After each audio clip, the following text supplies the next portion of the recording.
Bem, vamos falar agora um pouco sobre o ultrassom terapêutico. Bom, esse é um aparelho da Sonopulso, é o Sonopulso 3 da Ibramed, e ele vai ter os parâmetros todos necessários aqui para que vocês entendam o básico do ultrassom e já possam saber manipular todos os parâmetros que ele possui. Então vamos lá. Ao ligar o aparelho, ele vai trazer para a gente o parâmetro que a gente vai estar controlando, que nesse caso aqui está a frequência, e do lado de cá o valor a ser modificado. Se eu quiser trabalhar do lado de cá, eu vou manipular essas setas vermelhas aqui, ó. Então ele sai de frequência, vai para um modo, vai para o ciclo, e se eu quiser manipular esse parâmetro, que no caso agora é o modo, eu vou para esse botão azul que é o set. Então eu posso mudar para o pulsado, contínuo, e é assim que ele vai funcionar. Todos os ajustes serão feitos nesses dois parâmetros. A partir do momento em que ele já estiver totalmente programado, aí eu vou para o Start e eu consigo aumentar ou diminuir a intensidade que vai sair pelo cabeçote do ultrassom, tá certo? Então vamos trabalhar agora parâmetro por parâmetro, falar um pouquinho sobre cada um para que não reste nenhuma dúvida mais. Vou começar pelo primeiro, que é a frequência. A frequência do ultrassom, ou seja, a frequência que ele vai te dar, que vai sair daqui do cabeçote, vai ser de 1 ou de 3 MHz. O de 1 ele tende a ser mais profundo do que o de 3, por isso que nós vamos utilizar de acordo com a profundidade do tecido-alvo. Então a escolha sua vai depender exatamente do tecido que você for trabalhar, tá certo? Além da frequência, nós vamos seguir agora deixa eu voltar aqui, para o modo. E o modo ele vai fazer duas perguntas. Qual modo você quer utilizar? É o modo pulsado ou o modo contínuo? Contínuo tende a gerar mais efeitos térmicos, enquanto o pulsado tende a gerar mais os efeitos mecânicos, embora aconteça sim um pouco do efeito térmico aqui, tá certo? Mas você escolhe de acordo com a característica do reparo tecidual, qual condição suporta mais aporte térmico e qual eu prefiro mais os efeitos mecânicos, tá certo? Depois daí, a gente vai sair do modo e vai para o ciclo de trabalho. Quando você escolhe o modo pulsado, ele pergunta para você qual ciclo de trabalho, que ele vai lhe dar em porcentagem aqui de 50 ou de 20. Outros aparelhos que não sejam da Sonopulso, que não sejam Ibramed, eles podem lhe dar 10, 20 ou 30. O que é que isso quer dizer? Que quando você escolhe o modo pulsado, ele vai lhe perguntar quantos por cento vai ser efetivamente de passagem do ultrassom. Aí você está dizendo aqui que eu quero que 20% seja efetivamente a passagem. A ideia é o seguinte, quando você escolhe o modo pulsado, ele divide em bloquinhos de 10 milissegundos e dentro desses 10 milissegundos ele vai dizer para você, 20% é o on e os outros 80% é o off.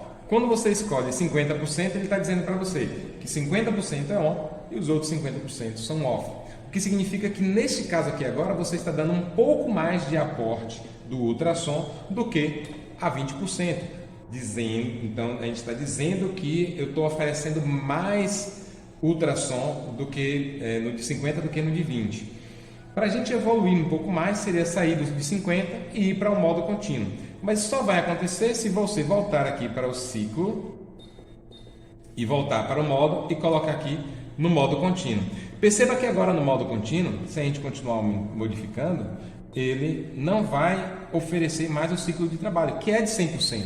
Ou seja, vai ser continuamente emitido. No modo contínuo não tem por que programar ciclo de trabalho. Assim como também não tem por que programar frequência de pulso. Se é frequência de pulso, eu tenho que colocar a emissão pulsada para ele liberar a programação. Eu vou voltar. Vou colocar aqui agora no modo pulsado e vocês vão ver que da agora em diante a gente vai conseguir manipular o ciclo de trabalho, que pode ser de 20 ou de 50. Imagine que quanto mais agudo, mais baixo. Então a gente vai colocar aqui 20, que é o mínimo que ele permite, ou 50 se ele já tiver numa condição que suporte um pouco mais de aporte térmico. Além disso, a gente vai colocar também a frequência de pulso, que nesse caso aqui ele pode ser de 100, 16 ou 48, numa crescente, 16, 48 ou 100. O que é que os livros falam sobre esse tipo de frequência? O de 16 Hz ele tem uma frequência muito parecida com a frequência dos canais de cálcio, que estão presentes, estão sendo bastante ativados na fase inflamatória.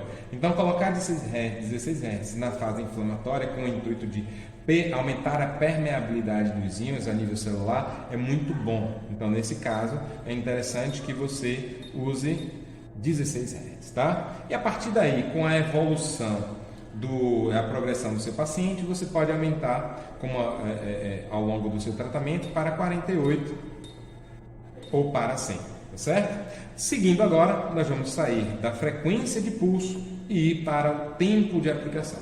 O tempo de aplicação, existe um cálculo que eu vou colocar aqui do lado para vocês aprenderem a fazer o modo do cálculo.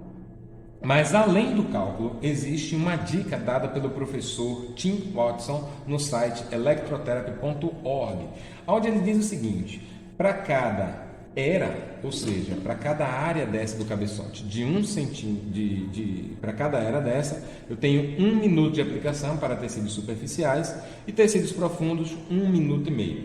Essa é uma estimativa que tem sido muito utilizada a nível clínico pela praticidade, embora a forma mais recomendada seja, de fato, você fazer esta conta para você chegar aqui no tempo de aplicação, tá certo? Esta conta daí, ela exige o seguinte: exige que você saiba a dosagem em joules.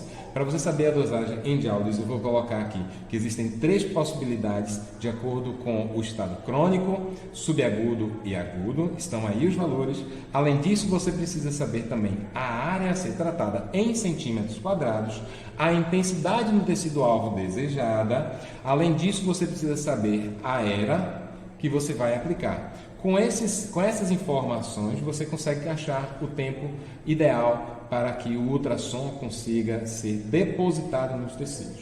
Feito isso, você praticamente já fez todos os parâmetros. Nesse caso aqui está em 20, mas eu vou reduzir agora para o valor que der no meu cálculo, tá bom? Ou na minha estimativa, como sugerida pelo professor Tim Watson.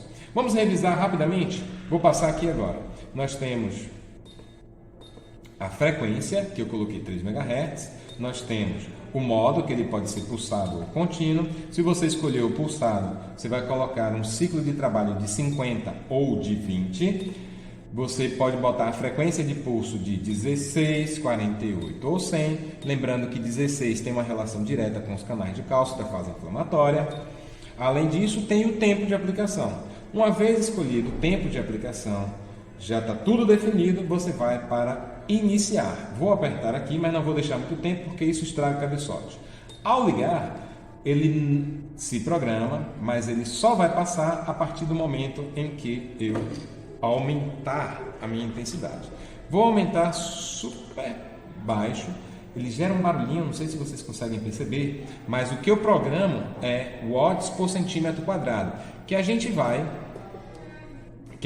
programar de acordo com a seguinte ideia: o meu tecido alvo, ele tem que receber uma quantidade prescrita por mim, que vai variar de 0,1 até 2 watts por centímetro quadrado. Contudo, a intensidade que eu programo aqui tem que levar em conta a atenuação, a perda. Então, eu preciso também saber o ideal, a intensidade ideal para colocar no meu tecido. A gente costuma dizer que para tecidos mais profundos a gente aumenta a intensidade, para tecidos mais superficiais a gente aumenta essa intensidade, de acordo com esse score que nós sugerimos aqui na descrição, que você pode olhar com muito mais detalhe, tá certo? Então, um grande abraço. Estão aí os parâmetros do ultrassom para você conhecer um pouco, saber um pouco sobre a utilização desses parâmetros básicos e daí em diante utilizá-lo de modo clínico, tá bom? Um grande abraço e até mais.